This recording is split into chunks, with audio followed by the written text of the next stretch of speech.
I'm like, this is interesting. It reminds me of a fairy tale. How this love, the love of a maid, and the love of, well, it started out in the ballroom with the masquerade, the masks, and the love. And I'm like, wow, look at that. I'm gonna leave a little room in this bubble. I'm gonna leave it right here so we can have a dialogue, conversation about this topic. Romeo and Juliet, season 5, Bridgerton. Let's talk about it. The story of Romeo and Juliet. The two chief families of Verona were the rich Capulets and the Montagues. There had been an old quarrel between these families, which was grown to such a height, and so deadly was the enmity between them, that it extended to the remotest kindred, to the followers and retainers of both sides, in so much that a servant of the house of Montague could not meet a servant of the house of Capulet, nor a Capulet encounter with a Montague by chance, but fierce words and sometimes bloodshed ensued, and frequent were the brawls from such accidental meetings which disturbed the happy quiet of Verona streets. Old Lord Capulet made a great supper, to which many fair ladies and many noble guests were invited. All the admired beauties of Verona were present, and all comers were made welcome if they were none of the house of Montague. At this feast of the Capulets, Rosaline, beloved of Romeo, son of the old Lord Montague, was present. And though it was dangerous for a Montague to be seen in this assembly, yet Benvolio, a friend of Romeo, persuaded the young lord to go to this assembly, in the disguise of a mask, and that he might see his Rosaline, and seeing her, compare her with some choice beauties of Verona, who he said would make him think of his swan a crow. Romeo had small faith in Benvolio's words. Nevertheless, for the love of Rosaline, he was persuaded to go. For he fled society to be alone, thinking of Rosaline, who disdained him and never requited his love with the least show of courtesy or affection. And Benvolio's wish to cure his friend of this love by showing him diversity of ladies and company to this feast of the Capulets. Then young Romeo and Benvolio and their friend Mercutio went masked. Old Capulet bid them welcome, and told them that ladies who had their toes unplagued with corns would dance with them. And the old man was light-hearted and merry, and said that he had worn a mask when he was young, and could have told a whispering tale in a fair lady's ear. And they fell to dancing, and Romeo was suddenly struck with the exceeding beauty of a lady who danced there, who seemed to him to teach the torches to burn bright, and her beauty to show by night like a rich jewel worn by a blackamoor. Beauty too rich for use, too dear for earth, like a snowy dove trooping with crows, he said. So richly did her beauty and perfection shine above the ladies her companions. While he uttered these praises, he said he was overheard by Tybalt, a nephew of Lord Capulet, who knew him by voice to be Romeo. And this Tybalt, being of a fiery and passionate temper, could not endure that a Montague should come under cover of a mask, to fleer and scorn, as he said, at the solemnities. And he stormed and raged exceedingly, and would have struck young Romeo dead, but his uncle, the Lord Capulet, would not suffer him to do any injury at this time, both out of respect to his guests and because Romeo had borne himself like a gentleman. And all tongues in Verona bragged of him to be a virtuous and young, well-governed youth. Tybalt, thus forced to be patient against his will, restrained himself, but swore that this vile Montague should at another time deeply pay for his intrusions. The dancing being done, Romeo watched the place where the lady stood, and under favor of his masking habit, which might seem to excuse in part the liberty, he presumed in the gentlest manner to take her by her hand, calling it a shrine, which if he profaned by touching it, he was a blushing pilgrim, and would kiss it for atonement. I love it. Good pilgrim, answered the lady, your devotion shows by far too mannerly and too courtly. Saints have hands, which pilgrims may touch but not kiss. Have not saints lips, and pilgrims too? Said Romeo. Aye, said the lady, lips which were that they must use in prayer. Oh, then, my dear saint, said Romeo, hear my prayer and grant it, lest I despair. In such like allusions and loving conceits they were engaged when the lady was called away to her mother, and Romeo, inquiring who her mother was, discovered that the lady whose peerless beauty he was so much struck with was young Juliet, daughter and heir to the Lord Capulet, the great enemy of the Montagues, and that he had unknowingly engaged his heart to his foe.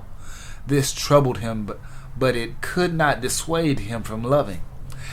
As little rest had Juliet when she found that the gentleman that she had been talking to was Romeo and the Montague, for she had been suddenly smitten with the same hasty and inconsiderate passion for Romeo which he had conceived for her,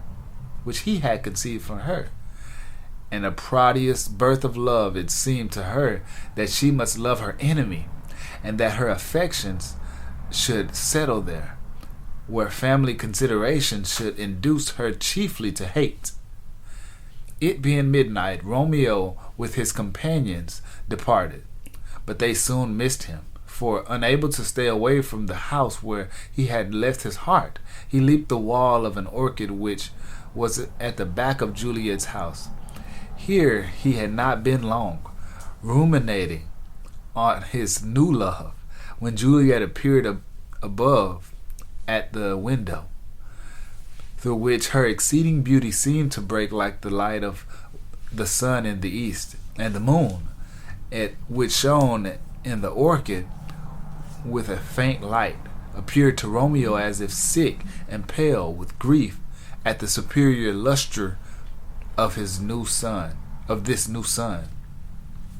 And she, leaning her hand upon her cheek, he passionately wished himself a glove upon that hand, that he might touch her cheek. She, all this while, thinking of herself alone, fetched a deep sigh, and exclaimed, Ah me, Romeo, bright angel. It says, Ah me, Romeo, enraptured to hear her speak, said softly and unheard by her, Oh, speak again, bright angel, for such you appear, being over my head like a winged messenger from heaven, whom mortals fall back to gaze upon. She, unconscious of being overheard and full of the passion which that night's adventure had given birth to, called upon her lover by name, whom she supposed absent. "O Romeo, Romeo," said she, "wherefore art thou Romeo? Deny thy father and refuse thy name for my sake, or if thou wilt not, be but my sworn love, and I no longer will be a Capulet." Romeo, having this encouragement, would fain have spoken, but he was desirous of hearing more, and the lady continued her passionate discourse with herself, as she thought, still chiding Romeo for being Romeo and a Montague, and wishing him some other name, or that he would put away that hated name, and for that hated name, which was no part of him, he should take all herself. At this loving word, Romeo could no longer refrain, but taking up the dialogue as if her words had been addressed to him personally, and not merely in fancy, he bade her to call him love, or by whatever other name she pleased, for he was no longer Romeo if that name was displeasing to her. Juliet, alarmed to hear a man's voice in the garden, did not at first know who it was that, by favor of the night and darkness, had thus stumbled upon the discovery of her secret, that tongue's uttering.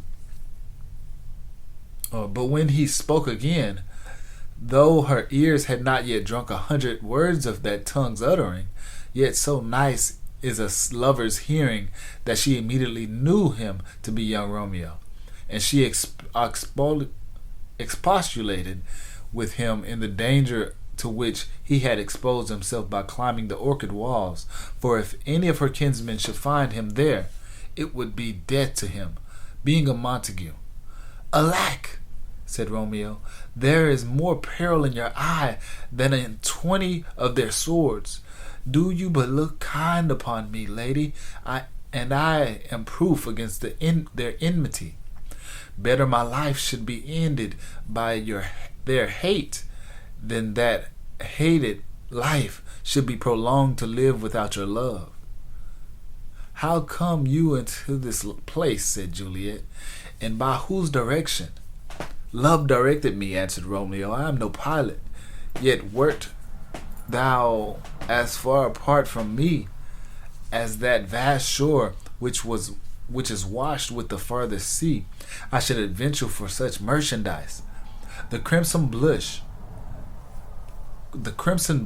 came over Juliet's face, yet unseen by Romeo by reason of the night, when she reflected upon the discovery she had made, yet not meaning to make it, of her love to Romeo. She would fain have recalled her words, but that was impossible.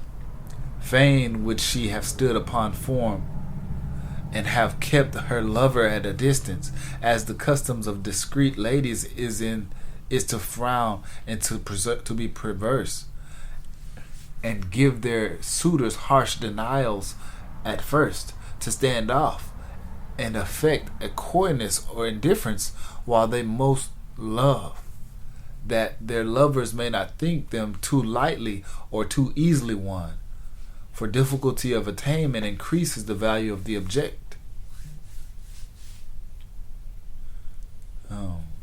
But there was no room in her case for denials or puttings off, or any of the customary arts of delay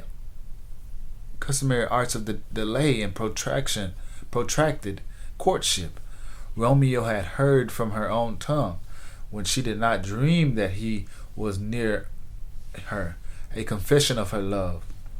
So, with an honest frankness which the novelty of her situation excused, she confirmed the truth of what he had before heard, and addressing him by the name of fair Montague, love can sweeten a sour name, she begged him not to impute her easy yielding to levity or an unworthy mind, but that he must lay the fault of it, if it were a fault, upon the accident of the night which had so strangely discovered her thoughts.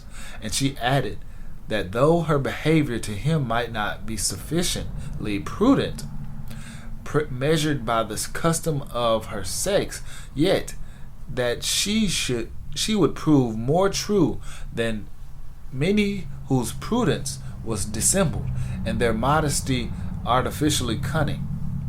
Romeo was beginning to call the heavens to witness that nothing was farther from thoughts than to impute a shadow of dishonor to such an honored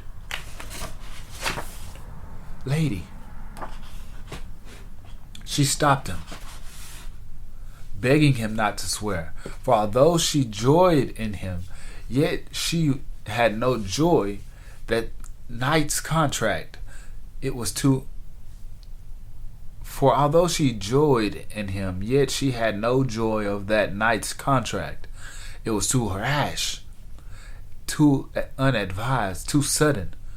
But he, being urgent with her to exchange a vow of love with him that night, she said that she already had given him hers before he requested it, meaning when he overheard her confession, but she would retract what she had then bestowed for the pleasure of giving it again. for her bounty was as infinite as the sea, and her love is deep.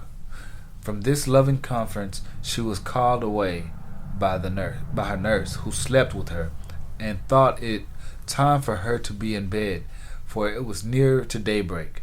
But hastily returning, she said 3 or 4 words more to Romeo, the purport of which was, that if his love was indeed honorable, and his purpose marriage, she would send a messenger to him tomorrow, to appoint a time for their marriage, when she would lay all her fortunes at his feet, and follow him as her Lord thought through the world.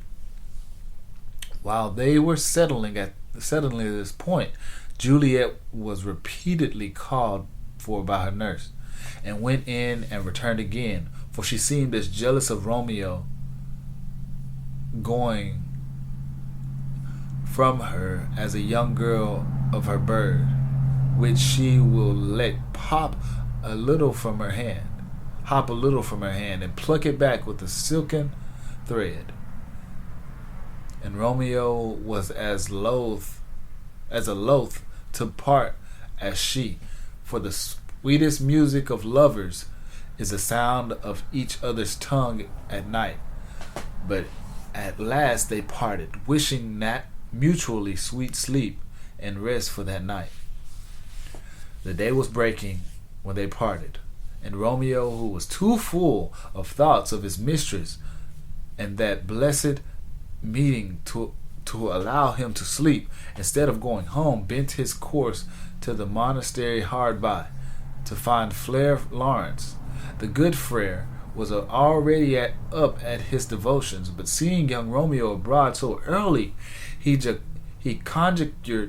conjectured rightly that he had not ate that night, but that some distemper of youthful affection had kept him waking. He was right in imputing the cause of Romeo's wakefulness to love, but he made a wrong guess at the object, for he thought that his love for Rosaline had kept him waking. But when Romeo revealed his new passion for Juliet and requested the assistance of the friar to marry them that day, the holy man lifted up his eyes and hands in a sort of wonder at the sudden change in Romeo's affection, for he had been privy to all Romeo's love for Rosaline, and his many complaints of her disdain. And he said that young men's love lay not truly in their hearts, but in their eyes. But Romeo, replying that he himself had often chidden him for doting on Rosaline, who could not love him again, whereas Juliet both loved and beloved by him. Whereas Juliet both loved and was beloved by him. The friar assented in some measure to his reason, and thinking that a matrimonial alliance between young Juliet and Romeo might happily be the means of making up the long breach between the Capulets and the Montagues, which no one more lamented than this good friar, who was a good friend to both the families, and had often interposed his meditation to make up to the quarreling without effect, partly moved by policy and partly by his fondness of young Romeo, to whom he could deny nothing. The old man consented to join their hands in marriage. Now was Romeo blessed indeed, and Juliet, who knew his intent from a messenger which she had dispatched according to promise, did not fail to be early at the cell of Frere Lawrence, where their hands were joined in holy matrimony. The good friar prayed the heavens to smile upon that act, and in the union of this young Montague and young Capulet to bury the old strife and long dissension of their families. The ceremony being over, Juliet hastened home, where she stayed impatient for the coming of night, at which time Romeo promised to come and meet her in the orchard where they had met the night before, and the time between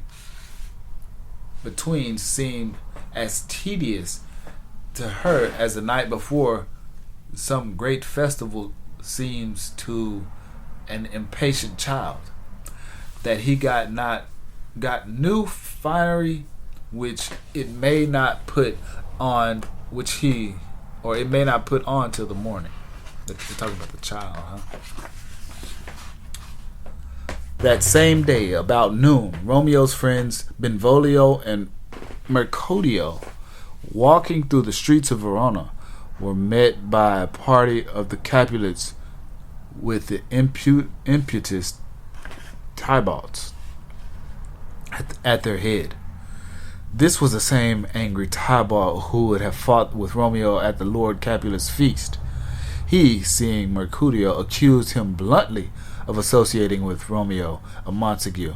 Mercutio, who had as much fire and youthful blood in him as Tybalt, replied to the accusation with some sharpness, and in spite of all Benvolio could say to moderate their wrath, a quarrel was beginning, when Romeo himself passing that way,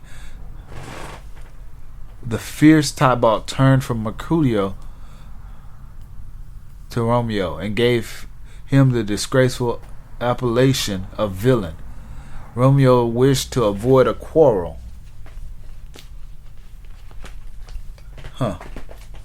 Romeo wished to avoid a quarrel. Let me see.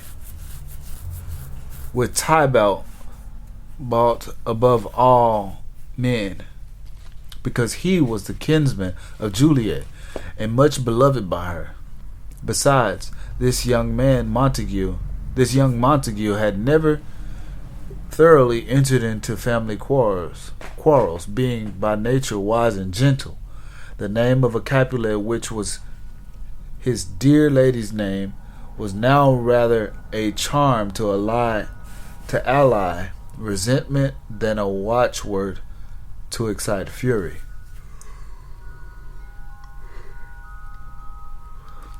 So he tried to reason with Tybalt, whom he saluted mildly by the name of good Capulet, as if he, though a Montague, had some secret pleasure in uttering that name.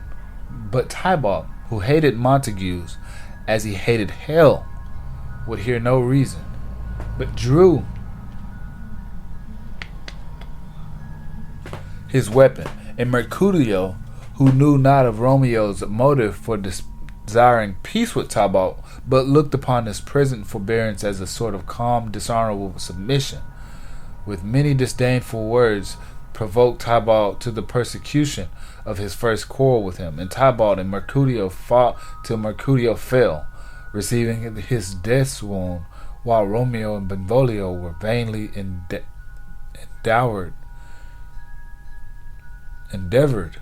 to part the combatants.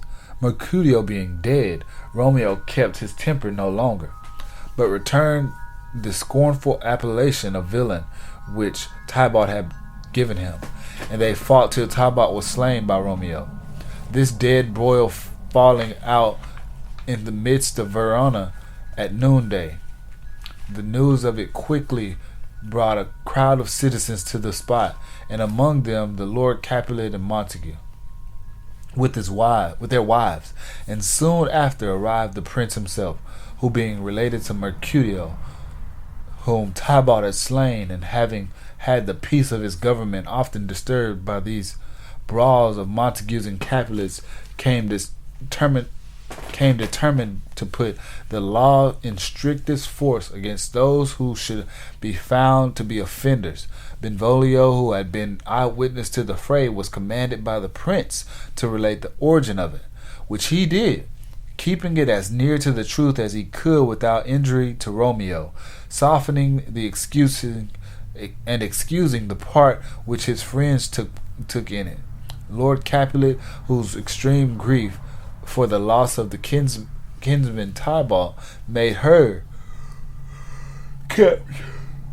keep no bounds in her revenge, exhorting the prince to do strict justice upon his murderer, and to pay no attention to Benvolio's representation, who, being Romeo's friend and a Montague, spoke partially. Thus she pleaded against her new son-in-law, but she knew not yet that he was her son-in-law. And Juliet's husband, on the other hand, was to be seen Lady Montague pleading for his child's life, and arguing with some justice that Romeo had done nothing worthy of punishment in taking the life of Tybalt, which was already forfeited to the law by his having slain Mercutio. The prince, unmoved by the passionate exclamations of these women, on a careful examination of the facts, pronounced his sentence, and by that sentence Romeo was banished from Verona. Heavy news to young Juliet, who had been but a few hours abroad, and now by this decree seemed everlastingly divorced. When the tidings reached her, she at first gave way to rage against Romeo, who had slain her dear cousin. She called him a beautiful tyrant, a fiend angelical, a ravenous dove, a lamb with a wolf's nature, a serpent heart hid with a flowering face, and other like contradictory names, which denoted the struggles in her mind between the love and her resentment. But in the end, love got the mastery, and the tears which she shed for grief that Romeo had slain her cousin turned to drops of joy that her husband lived whom Tybalt would have slain. Then came fresh tears, and they were together, altogether of grief of Romeo's banishment. That word was more terrible to her than the death of many Tybalts. Romeo, after the fray, had been taking refuge in Frere Lawrence's cell, where he was first made acquainted with the prince's sentence, which seemed to him far more terrible than death. To him it appeared that there was no world out of Verona's walls, no living out of the sight of Juliet. Heaven was there where Juliet lived, and all beyond was purgatory, torture, hell. The good friar would have applied the consolation of philosophy to his griefs, but this frantic young man would hear of none. But like a madman, he tore his hair, and threw himself all along upon the ground, as he said, to take the measure of his grave. From this unseemly state, he was roused by a message from his dear lady,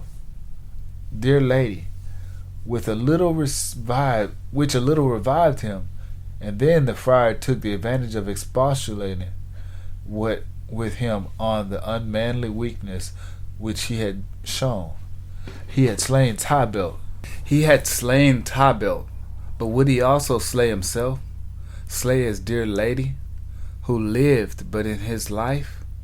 The noble form of man, he said, was but a shape of wax, when it wanted the courage which should keep it firm. The law had been lenient to him, that instead of death, which he had incurred, had pronounced by the prince's mouth only banishment. He had slain Tybalt, but Tybalt would have slain him. There was a sort of happiness in that. Juliet was alive, and, beyond all hope, had become his dear wife. Therein he was most happy. All these blessings, as the friar made them out to be, did Romeo put from him like a sullen, misbehaved wench, and the friar bade him beware, for such a despair, he said, died miserable. Then, when Romeo was a little calmed, he counseled him that he should go that night and secretly take his leave of Juliet, and thence proceed straightway to Mantua.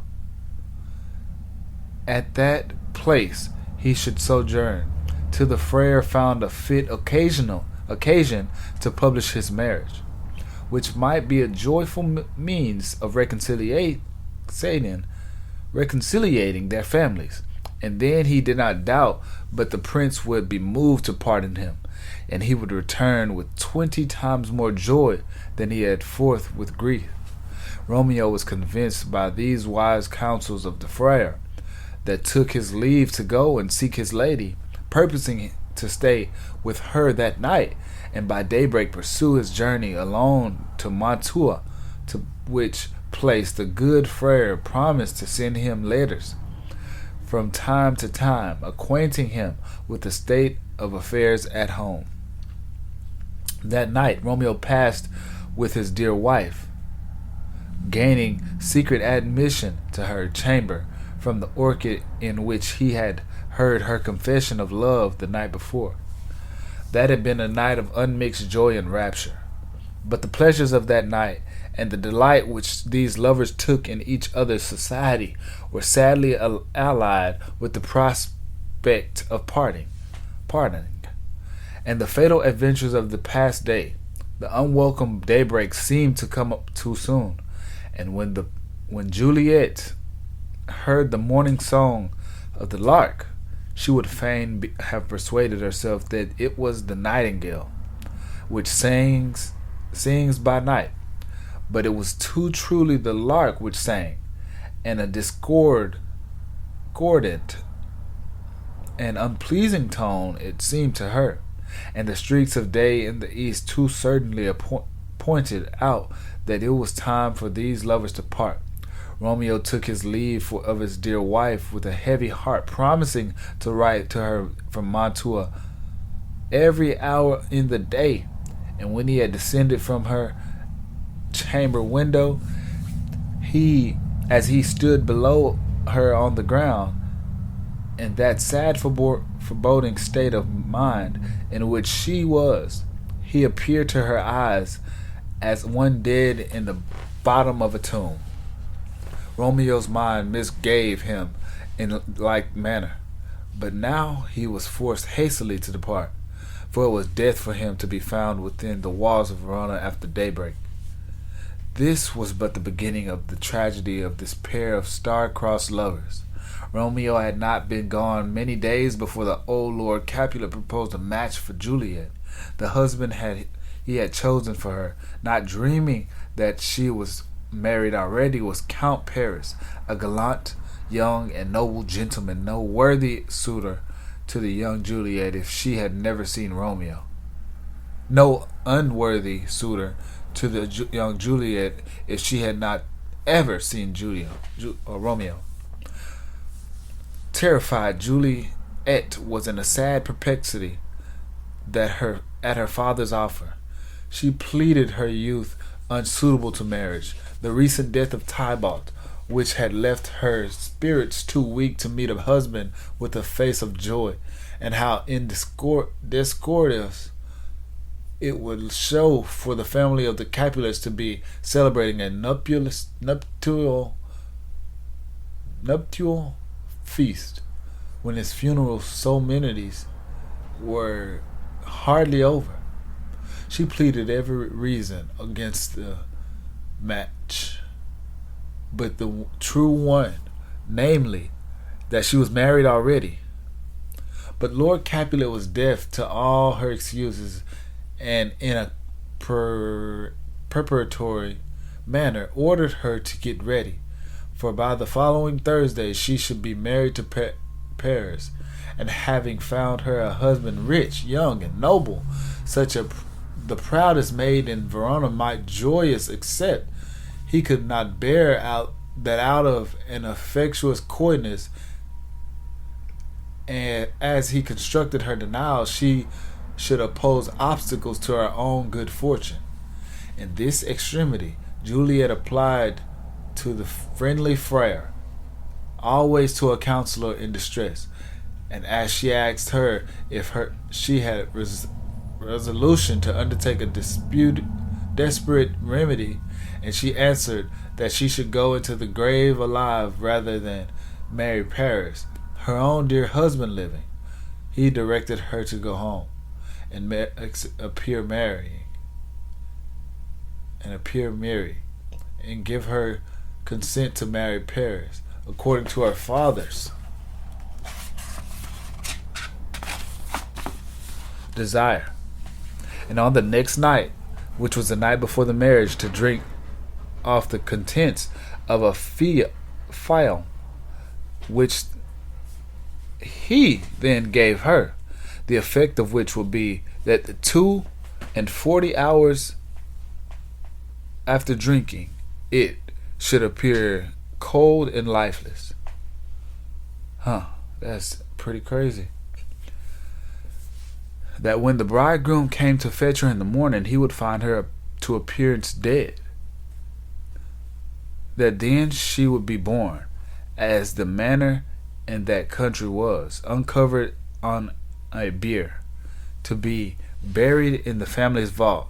That if she could put off womanish fear and consent to the terrible trial in 42 hours after swallowing the liquid, such was its terrible operation, she would be sure to awake, as from a dream, and before she should awake, he would let her know their drift, and he should come in the night and bear her thence to Mantua. Love and the dread of marrying Paris gave young Juliet strength to undertake this horrible adventure, and she took the field of the friar, promising to observe his direction. Going from the monastery, she met the young Count Paris, and modestly dissembling, promised to become his bride. This was joyful news to the Lord Capulet and his wife.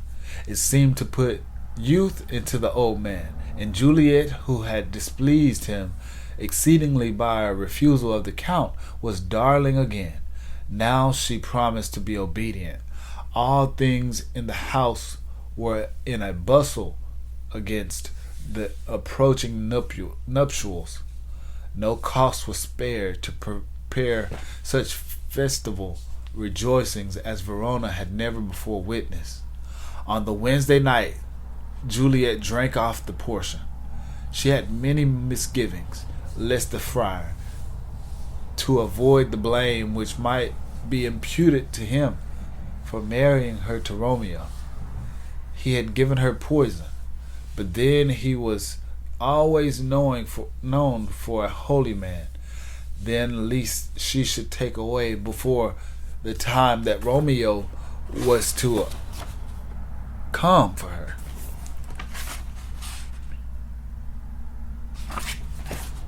Whether the terror of the place, a vault full of dead Capulet's bones, or where Talbot all bloody lay festering in a shroud, would not be enough to drive her distracted.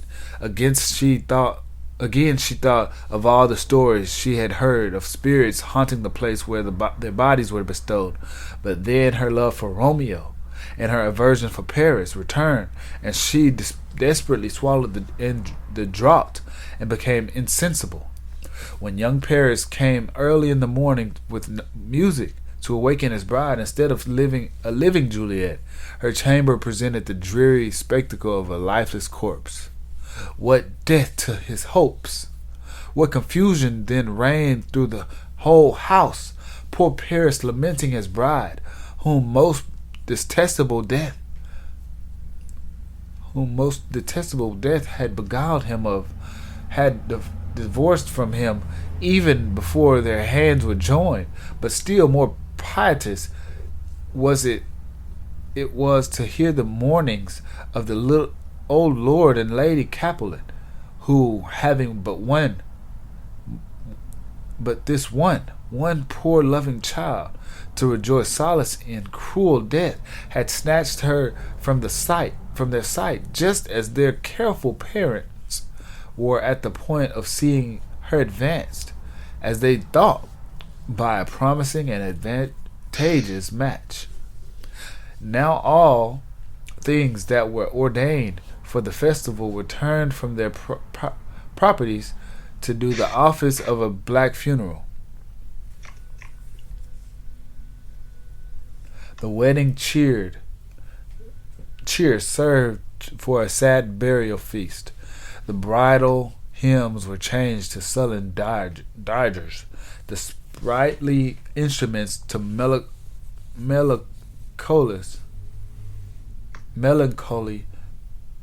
I knew that word, I thought it was spelling it different. To melancholy bells, and the flowers that should have been strewed in the bride's path now served but to strew her corpse. Now, instead of a priest to marry her, a priest was needed to bury her. And she was born to church indeed, not to augment the cheerful hopes of the living, but to swell the dreary numbers of the dead. Bad news, which always travels faster than good, now brought the dismal story of his Juliet's death to Romeo at Mantua before the messenger could arrive, who was sent from Friar Lawrence to apprise him that these were mock funerals only, and but the shadow and representation of death, and that this his dear lady lay in the tomb but for a short while, expecting when Romeo should come to release her from that dreary mansion. Just before, Romeo had been unusually joyful and light-hearted. He had dreamed in the night that he was dead, a strange dream that gave a dead man leave to think, and that his lady came and found him dead, and breathed such life with kisses on his lips, and he received and was an emperor. And now that a messenger came from Verona, he thought surely it was to confirm some good news which his dream had presaged. But then the contrary to his flattering vision appeared, and that if it was his lady who was dead in truth, whom he could not revive by any kisses, his ordered horses to be gotten ready, for he determined that night to visit Verona and to see his lady in her tomb. And as mischief as is swift to enter into the thoughts of desperate men, he called to mind a poor apothecary whose shop in Mantua he had lately passed, and from the beggarly appearance of the man who seemed famished, and the wretched show in his shop of empty boxes ranged in dirty shelves and other tokens of extreme wretchedness, he had said at the time, perhaps having some misgivings that his own disastrous life might happily meet with a conclusion so desperate, if a man were to need poison, which by the law of Mantua is death to sell, there lives a poor wretch who would sell it to him. These words of his now came into his mind, and he sought out the apothecary, who, after some pretended scruples, Romeo offered him gold, which his poverty could not resist, sold him a poison, which, if he swallowed, he told him, if he had the strength of 20 men, would quickly dispatch him. With this poison, he set out for Verona, to have a sight of his dear lady in her tomb, meaning, when he had satisfied his sight, to swallow the poison and be buried beside her. He reached Verona at midnight, and found the churchyard, in the midst of which was situated the ancient tomb of the Capulets. He had provided a lantern and a spade and a wrenching iron, and was just proceeding to break open the monument when he was interrupted by a voice which, by the name of the vile Montague, bade him desist from the unlawful business, It was the young Count Paris who had come to the tomb of Juliet at the unseasonable time of night to strew flowers, and to weep over the grave of her that should have been his bride. He knew not what an interest Romeo had in the dead, but knowing him to be a Montague, and as he supposed, a sworn foe to all the Capulets, he judged that he was come by night to do some villainous shame to the dead bodies. Therefore, in an angry tone, he bade him desist, and as a criminal condemned by the law of Verona to die if he were found within the walls of the city, he would have apprehended him. Romeo urged Paris to leave him, and warned him by the fate of Tybalt, who lay buried there, not to provoke him his anger, or draw down another sin upon his head by forcing him to kill.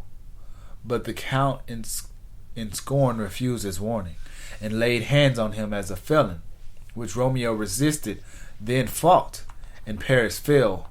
When Romeo, by the help of a light, came to see who it was that he had slain, that it was Paris, who, learned on his way to Mantua, should have married Juliet, he took the dead youth by the hand as one whom misfortune had made a companion, and said that he would bury him in a triumphal grave, meaning in Juliet's grave, which he now opened, and there lay his lady, as one whom dead had no power upon to change a feature of complexion in her matchless beauty, or as a death were amorous, and the lean abhorred monster kept her there for his delight, for she lay yet fresh and blooming, as she had fallen to sleep when she swallowed that benumbing poison. And near her lay Tybalt in his bloody shroud, whom Romeo, seeing, begged pardon of his lifeless corpse, and for Juliet's sake called him cousin, and said that he was about to do him a favor by putting his enemy to death. Here Romeo took his last leave of his lady's lips, kissing them, and here he shook the burden of his crossed stars from his weary body, swallowing that poison which the apothecary had sold him, whose operation was fatal and real, not like that dissembling poison which Juliet had swallowed, the effect of which was now nearly expiring. She was about to awake to complain that Romeo had not kept his time, or that he had come too soon. For now the hour was arriving at which the friar had promised that she should awake. And he said, having learned that his letters which he had sent Mantua by some unlucky detention of the messenger had never reached Romeo, came himself, provided with a pickaxe and lantern, to deliver the lady from her confinement. But he was surprised to find a light already burning in the Capulets' monument, and to see swords and blood near it, and Romeo and Paris lying breathless by the monument. Before he could enter a conjecture to imagine how these fatal accidents had fallen out, Juliet awoken out of her trance, and seeing the friar near her, she remembered the place where she was, and the occasion of her being there, and asked for Romeo. But the friar, hearing a noise, bade her come out of that place of death and of unnatural sleep, for a greater power than they could contradict had thwarted their intents, and being frighted by the noise of people coming, he fled. But when Juliet saw the cup closed in her true love's hand, she guessed that poison had been the cause of his death, and she kissed cause of his end, and she would have swallowed the dregs if any had been left, and she kissed his still warm lips to try any poison, yet did not hang upon them. Then, hearing a nearer noise of people coming, she quickly unsheathed the dagger which he wore, and stabbing herself, died by her true Romeo's side.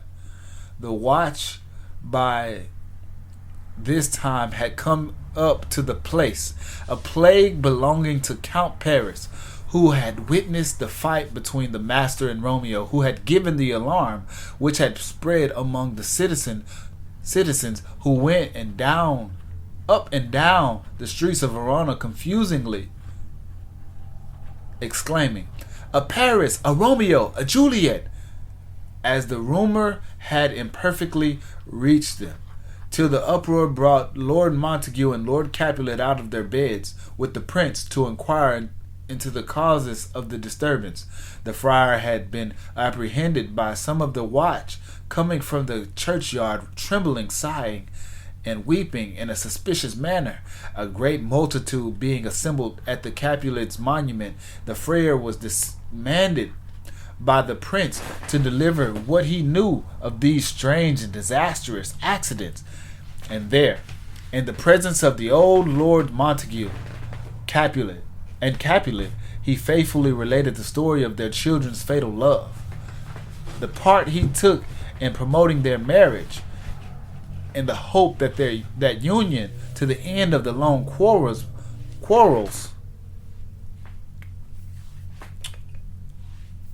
between their families, how Romeo, there dead, was husband to Juliet, and Juliet, there dead, was Romeo's faithful wife.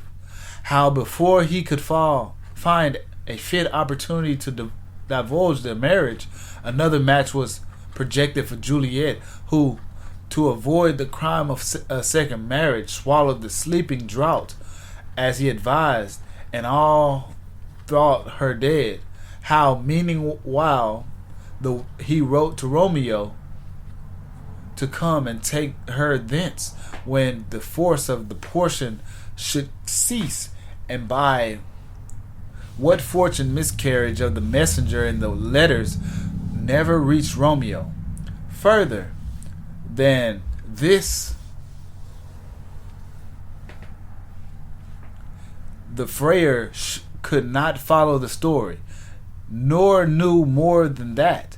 Coming himself to deliver Juliet from the place of death, he found the Count Paris and Romeo slain.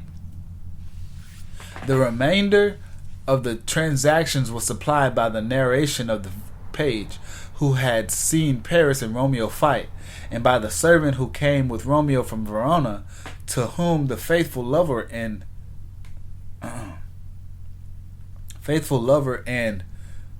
servant lover had given letters to be delivered to his father in the event of his death, which made good the friar's words, confessing his marriage with Juliet, imploring the forgiveness of his parents, acknowledging the buying of the poison of the poor apothecary, and his intent in coming to the monument to die and lie with Juliet.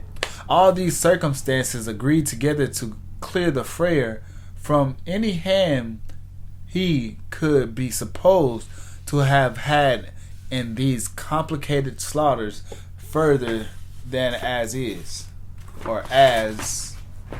the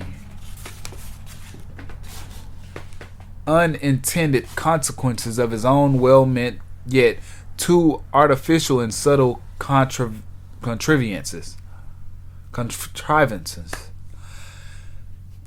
And the prince, turning to these old lords, Montague and Capulet, rebuked them for their brutal and irrational enmities, and showed them what a scourge heaven had laid upon such offenses, that it had found means even through the love of their children to punish their unnatural hate.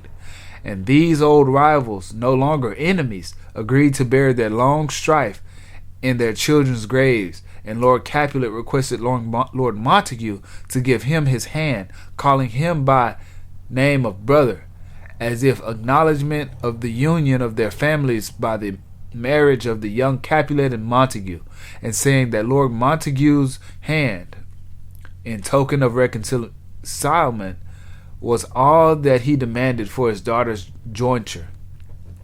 But Lord Montague said he would give him more, for he would raise her statue of pure gold. Her statue of pure gold. That while Verona kept its name, no figure should be so esteemed for its richness and workmanship as that of the true and faithful Juliet. The Lord Capulet, in return, said that he would raise another statue to Romeo. So did these poor old lords, when it was too late, strive to outgo each other in mutual courtesies, while so deadly had been their rage and enmity in past times that nothing but the fearful overthrow of their children, poor sacrifices to their quarrels and dissensions, could remove the rooted hates and jealousies of the noble families. And that is the story of Romeo and Juliet. Let's talk about it. Juliet, Romeo.